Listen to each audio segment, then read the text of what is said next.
Since the invention of the printing press, there's been a battle to control disseminated information. In the early 1900s, oil tycoon John D. Rockefeller took control of every newspaper and news editor of his era.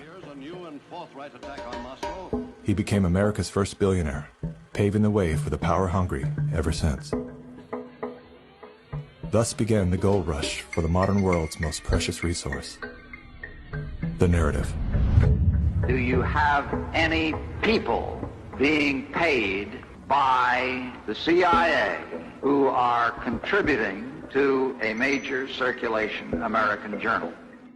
During a Senate committee investigation, it was revealed that the CIA had been conducting a covert operation to infiltrate and control U.S. media. They called it Operation Mockingbird. We do have people who submit pieces to American journals. Do you have any people paid by the CIA who are working for television networks? This, I think, gets into the kind of details, Mr. Chairman, that I'd like to get into in executive session. Over 3,000 CIA contracted and trained operatives are placed in key positions within top media outlets. Posing as editors and journalists, these well-paid actors never dared to question the effect of their lies on the world beyond their cozy studio. How often does the CIA manipulate the media in this way? It goes beyond your wildest imagination. Setting up student organizations so they could draw radical students in. 5,000 university professors co-opted to help the CIA manipulate people's minds. Journalists in the U.S., including big-name journalists, co-opted to function routinely to help the CIA put out stories and biases to the world. As this 1952 CIA memo says, the aim is controlling an individual to the point where he will do our bidding against his will. It's a great brainwashing process to change the perception of reality of every American to such an extent no one is able to come to sensible conclusions in the interest of defending themselves, their families, their community, and their country. Would you say that continues today?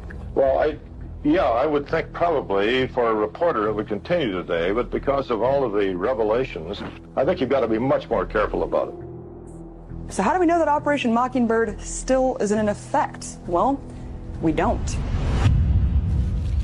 It was the Telecommunications Act of 1996 that opened the door for predatory corporations to monopolize the industries of print and broadcast. This bill protects consumers against monopolies.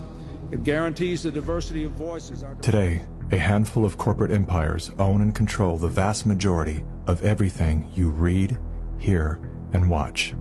From the biggest movie studios, television and radio networks, newspapers and magazines, to the vast universe of internet news and entertainment sites.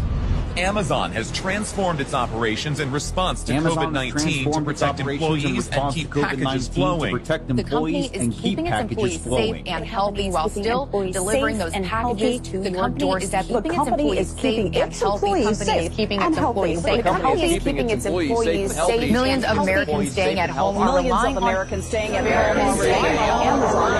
Amazon. And that is how it works. It's like a house of mirrors, where you're seeing the same thing over and over and over again.